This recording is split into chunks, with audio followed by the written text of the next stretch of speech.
wabarakatuh.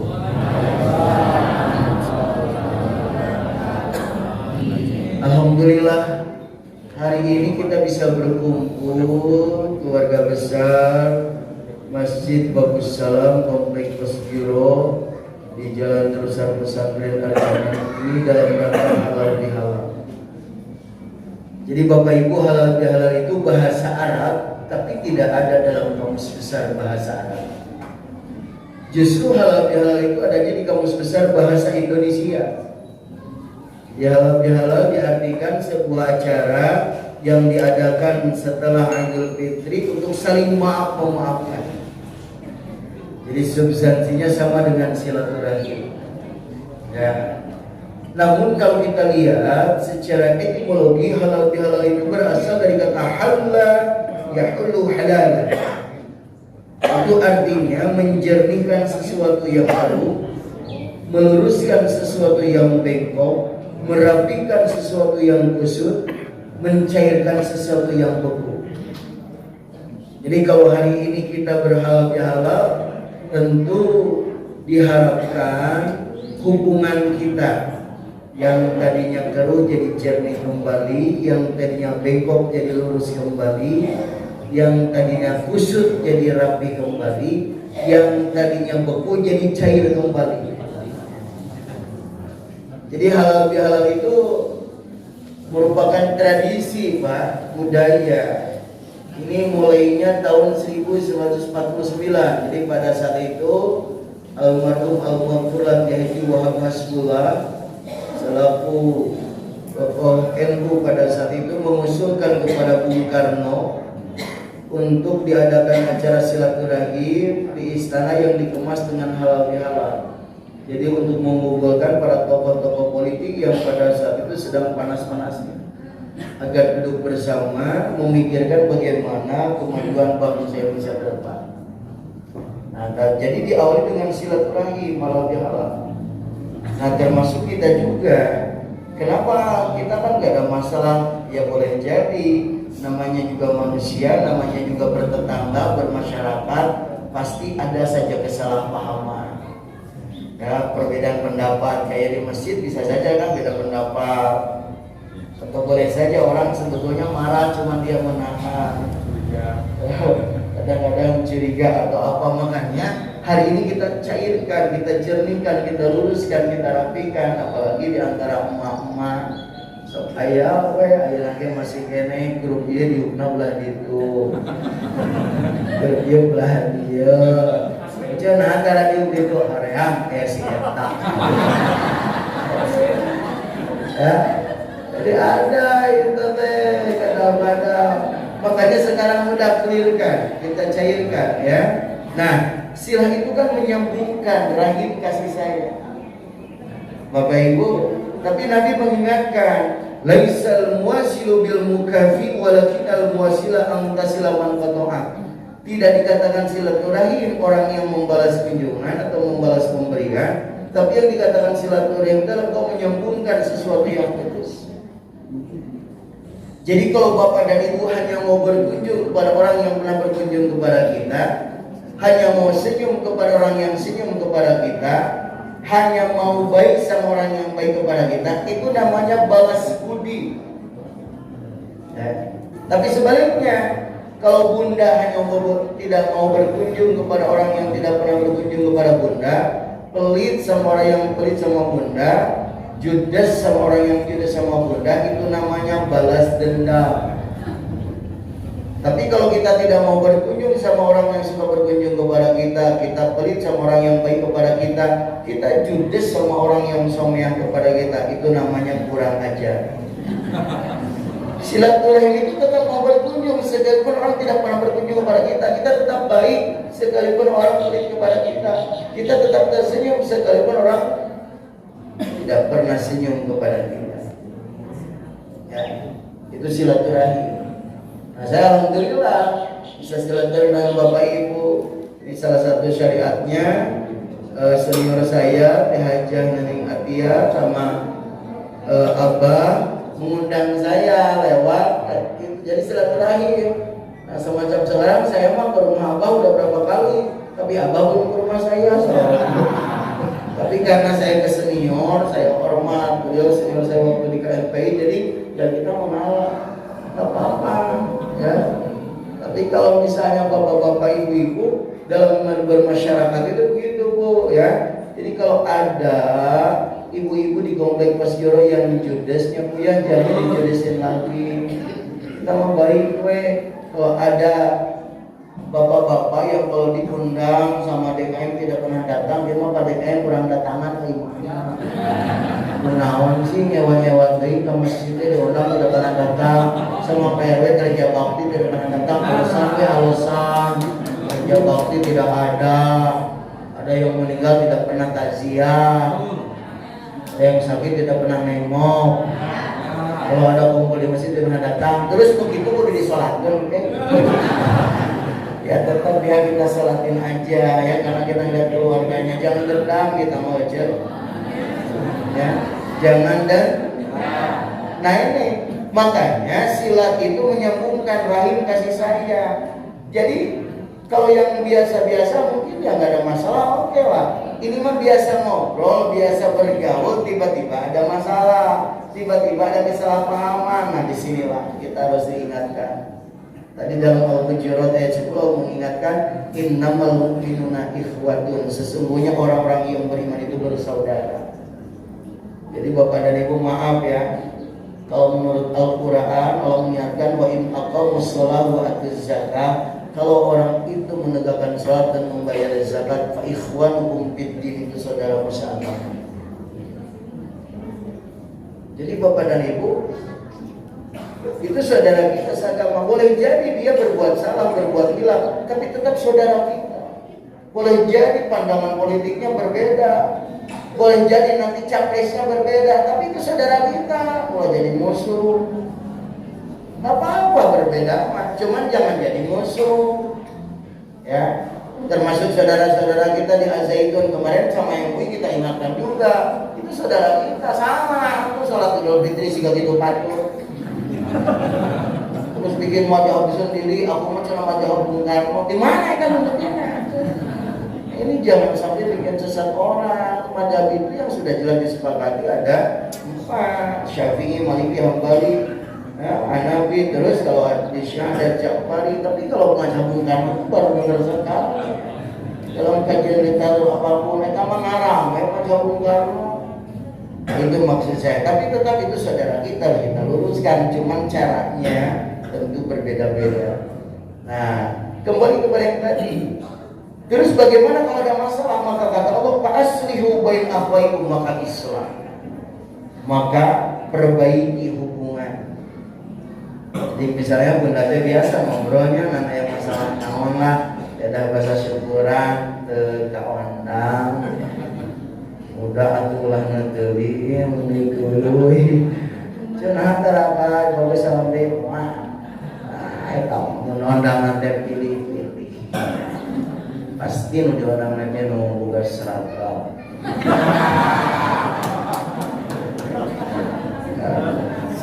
Jadi Bapak dan Ibu maaf ya, itu kadang-kadang hal yang tidak terlalu penting, tapi kadang-kadang waduh itu masalahnya jadi suka manja ya. Nah itu, nah makanya mari kita Islam ya. Tapi dasarnya apa? Wattaqullah, dasarnya takwa, la'allakum turhamun, supaya kalian mendapatkan rahmat. Makanya hati-hati. Kenapa sih diadakan halal bihalal silaturahim? Jangan sampai kita termasuk orang-orang yang memutuskan silaturahim. Ini dikecam para sahabat Kanjeng Nabi. La yadkhulul jannata qati'un, tidak akan, bayangkan di situ bahasanya bukan la tapi lan. Lan itu artinya tidak akan pernah masuk surga orang yang memutuskan, yakni orang yang memutuskan silaturahim. Ya. Makanya kalau ada masalah di antara kita, Bapak dan Ibu, itu Nabi memberikan batasan maksimal cuma 3 hari. La yahilu li muslimin ayyajra akhahu fawqa thalathin. Tidak halal bagi seorang muslim mendiamkan saudaranya lebih dari 3 hari. Ibu, Kengeng dah, baut-baut lambung kecil dinten teh. Nggak boleh. Kalau bahasanya layahilu itu kalau ngaji usul fikih hukumnya haram. Haram tak aja baut-baut bisa minggu, bisa bulan, hari-hari biasa ge babarengan gara-gara aya masalah lempeng. Gimana atuh cara istilahnya? Mari Bapak Ibu. Jadi kalau kita menghadapi orang yang pernah berbuat salah kepada kita, kalau kita termasuk orang yang sukses saumnya, maka kita bertakwa. Orang yang bertakwa itu diantara ciri indikatornya dalam Ali Imran 133 134 itu, di samping dia gemar berinfak dalam keadaan lapang dan sempit, wal kaziminal ghaiz, mampu menahan amarah. Ini kalau bahasa tafsir, wal kaziminal ghaiz itu mampu menutupi kesalahan orang lain. Jadi kalau ada orang pernah berbuat salah kepada kita, mari kita tutupi kesalahannya, bukan dipiralkan, bukan diekspos, dibeja-beja. Ya, tutupi kesalahannya. Jadi kalau dianalogikan, dikiaskan, Bapak Ibu, kalau kita nulis di kertas salah, maka tulisan yang salah itu ditip X, ditutupan kutip X. Walaupun ini kata Prabu Syihab, tingkatan takwanya masih rendah, sebab dia hanya bisa menahan amarah. Boleh jadi dalam hatinya masih menyimpan dendam. Nahan, ombok nama, nanti hati nama ya kene, nanti tahan, kalau kasih minal ghaiz. Ya, contoh si A menyembuang ke si B, B menyembuang dong, kata si B, aduh maaf, saya aja bingung mau minjemin gimana. Oh kata si A, ya udah nggak apa-apa. Ongko nyebut nggak apa-apa, tapi dalam hatinya awas yang kalau menginjil. Ibu teh sama suami, papi, aku pingin tas Hermes dong, kayak yang biasa di Mada Syahrini. Kata suami nanti, aku mama maafin, bapak itu aku lagi nggak ada uang, udahlah pakai aja itu tas, anting tahlilan. Ibu teh bilang nggak apa-apa, ya tuh papi nggak apa-apa kalau itu mama mau pakai yang ada aja. Nanti nahate, awas yang putih. Sudah beda lah kalau kita udah, apalagi kalau bapak sudah janji, hati-hati mah janji, gitu. Maka naik. Kalau ada orang yang pernah berbuat salah kepada kita, naik lagi tingkatan takwanya. Wal afina 'anil nas, mau memaafkan kesalahan orang lain. Al-afu bimana al-masu, menghapus. Kalau tadi mau menutupi kesalahan, sekarang menghapus kesalahan orang lain. Ya. Kalau ini ibaratkan nulis di kertas salah, bukan ditipek tapi dihapus dengan penghapus. Hilang kesalahannya, cuman konsekuensinya kertasnya suka ada bekasnya. Jadi boleh jadi orang sudah saling memaafkan, tapi kadang-kadang hubungan silaturahim itu suka jadi agak rendah. Contoh si A minjem ke si B, janji bayar 1 bulan, 2 bulan gak bayar, 3 bulan gak bayar, pas bulan ke-6 baru bayar. Maaf saya baru bayar sekarang. Kata si BT gak apa-apa dimaafin. Mana gak mau nginjem deh, mau diberes. Ada catatan Pak, ya gak? Ya iyalah manusiawi, atau kita tuh ngasih pinjem ke orang yang gak janjinya gak benar, mana mau pinjem gandeng. Ayo catatan, hubungan jadi agak rendah. Nah yang bagus itu wallahu yuhibbul muhsinin. Allah sangat mencintai orang yang berbuat kebajikan. Nah kalau yang ini bukan hanya cara menutupi kesalahan orang lain atau menghapus kesalahan orang lain, tapi dia mampu melupakan kesalahan orang lain. Jadi kalau nulis di kertas salah, bukan ditipek lagi, bukan dihapus, tapi kertasnya yang disobek-sobek, dibuang ke tempat sampah, diganti dengan kertas yang baru. Nah inilah yang kita inginkan.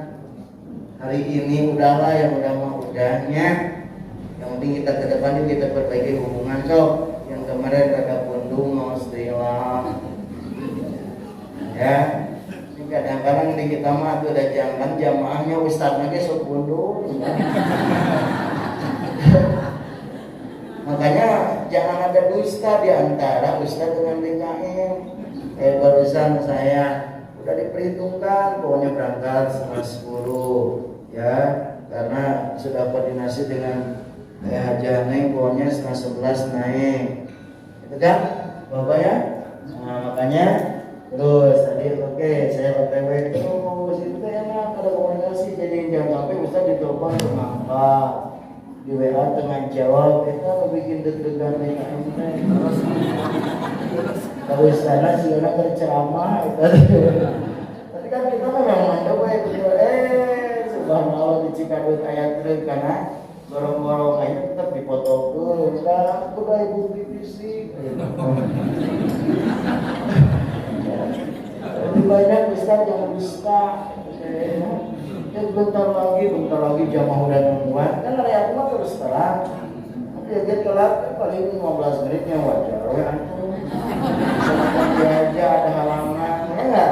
Karena kita impian ke sini masih ada waktu, masih panjang. Terus ibu-ibu juga menilai waktu kenapa mana pun dimulai jam 8 acara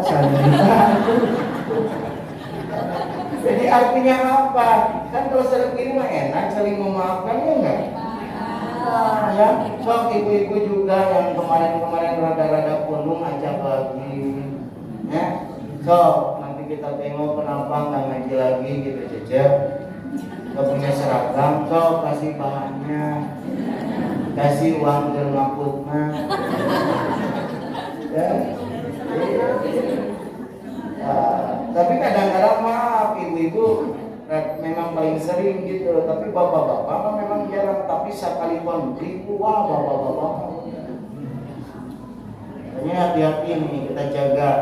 Jadi ukhuwah, kepersatuan, kebersamaan di Masjid Bagus Salam harus dikedepankan. Termasuk maaf, sekalipun kita berbeda pendapat dalam pemahaman fikih, jangan jadi putus saudara. Ya lah. Maaf nih, buat tokoh agama dua anak, kita subuh miji kunut gitu, begitu wawu. Nah, sih masalahnya tuh ya. Cobalah dijagalah ya, perbedaan pendapat biasa.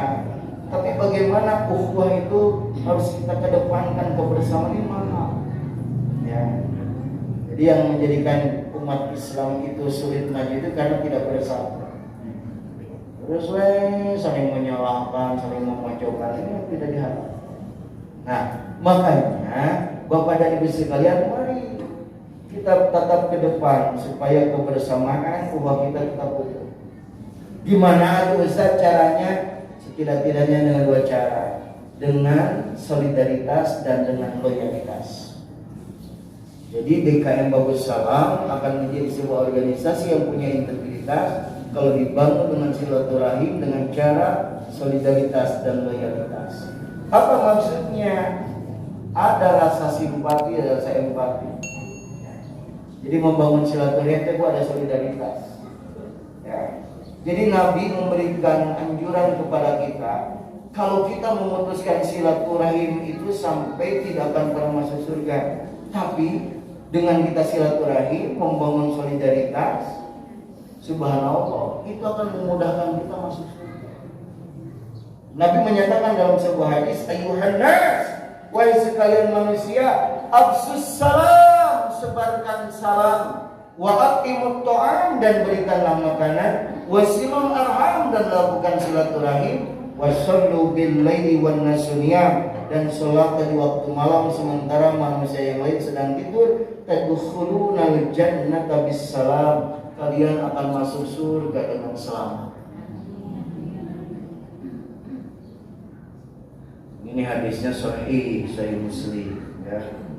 Jadi ibu bapak, absus salam ini bukan hanya saya mengucapkan salam assalamualaikum, tapi kata Syekh Nawawi, Imam Nawawi dalam syarah Sahih Muslim itu beliau menyatakan absus salam itu bangun kesantunan.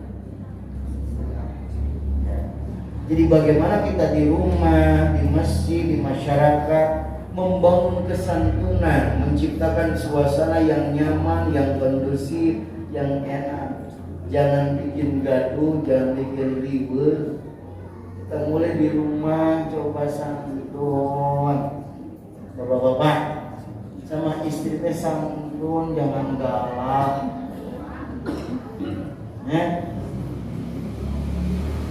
Sayyidina Umar, beliau panglima perang, beliau Amirul Mukminin, kalau mimpin perang tegas, mimpin salat aja kalau makmumnya tidak lurus saatnya pedang yang bicara. Tegas. Tapi maaf Pak, sama istrinya santun banget. Pernah suatu saat ada sahabat ingin mengadukan istrinya yang cerewet. Begitu sampai di rumah Sayyidina Umar, ternyata istri Sayyidina Umar lebih cerewet. Tapi sahabat ini teh malu Pak, balik lagi. Kelihatan sama Sayyidina Umar dipanggil, ada apa? Ya Amirul Mukminin, tadinya aku ingin mengadukan istriku yang cerewet, tapi istri Tuhan ini lebih cerewet. Tapi kenapa Tuhan kok diam aja sih, nggak balik marah? Apa jawaban Sayyidina Umar, sahabat? Bagaimana aku akan marah kepadanya? Sementara istriku yang sudah mengandung anakku selama 9 bulan dalam keadaan susah payah, istriku yang sudah melahirkan anakku antara mati dan hidup, istriku yang sudah menyusui anakku selama 2 tahun, istriku yang sudah mencuci pakaianku, memasak makananku, bahkan istriku yang menjadi hijab, yang menjadi penghalang antara aku dengan api neraka. Bagaimana aku akan marah kepadanya? Apalagi aku menzaliminya, apalagi aku mengkhianatinya. Jadi Umar, ya. Kanjeng Nabi apalagi begitu santun sama istrinya, menjaga perasaan. Ya, Nabi lihat kamu melakukan istrinya, manggil saja tidak pernah Nabi manggil dengan nama. Ya, tidak pernah Rasul manggil istrinya Isa, Ija, komo iyo, komo manehna inung budak, ada Isa injung. Tapi Rasul manggil di sini enak banget. Ya Humairah, wahai yang kemerah-merahan. Memang aslinya Pak, pipi Aisyah itu merah kuning-kuningnya. Tapi maaf Bapak, jangan ngikutin Kanjeng Nabi atau Pak, kalau istri Bapak ada hidup. Pakai bahasa Arab, ya Hajar Aswad atau ya Maghrib.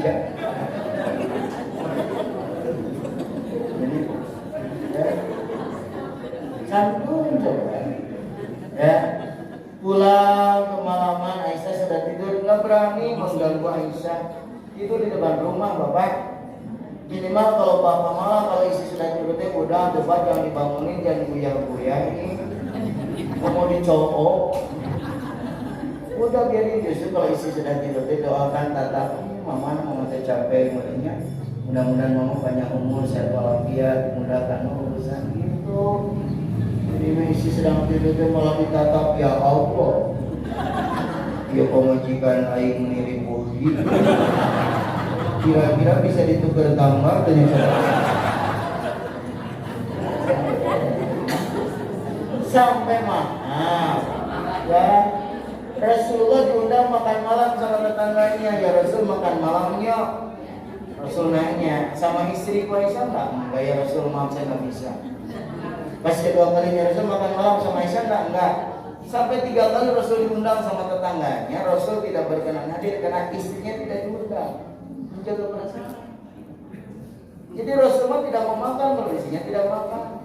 Makanya pada DKN, Bapak, saya juga nanti habis tahu siapa malah langsung permisi pulang. Kita ikut makan di sini. Kita tadi nggak bilang sama istri aku. Masa aku di sini makan-makannya, istri aku di rumah enggak, lebih baik aku nggak makan. Nah, kamu lebih halus dibungkus tuh. Ya, jadi jadi santun ibu kalau suami memperlakukan ibu dengan santun, enjoy nggak? Subhanallah, si mama ini baru 2 minggu juga lebaran nih teman temoy. Ibu kalau ditatap sama suami itu ibu juga santun dong, apa-apa bisa aja. Ini mah ditatap sama suami itu nggak naon melong.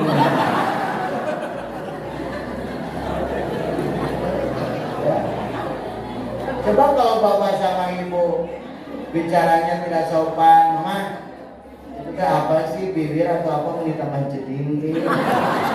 Tuh lihat kaki kayak bekas diobras. Papa mah bingung lihat organisasi tubuh mama teh makin geje gitu. Dari depan dan belakang teh sama, apalagi kalau mama lagi tidur dia papa teh liur nih. Kalau mama menang karate kayak bobo nanti. Kalau yang gigit kayak menjahit pae. Kalau nanggupan seperti itu kalau digituin sama suami kira-kira sakitnya di mana? Ibu juga sama dong, masih santun sama suami teh, ya. Dari mulai bangunin suami sampai ibu bangunin santun, coba bangunkan suami dengan santun. Gimana caranya ditiup telinganya? Terus bisikan ke telinga suami teh, pria soleh, lelaki surga, tahajud, sun keningnya. Ngibonin suami pakai kaki di token. Dia bangun, ya bangun bukan nyuruh sholat, kata mana duit tukang sayur itu. Ibu kalau dipanggil sama suami, cara menjadi yang santun. Hati-hati loh, kata Nabi, suara ibu tidak boleh lebih tinggi daripada suara suami. Mama, mama, maka caranya menghadap dulu baru bicara biar suara tidak terlalu tinggi. Ma, baru sudah dekat baru bicara. Ya Pak, ada yang bisa mama bantu? Ini suami panggil mama, oh, mama kacamata papa di mana? Oh ya Pak, dalam laci dengan 5 jari sebelah sana. Biarin mama ambilin gitu. Ini suami nanya, mau kacamata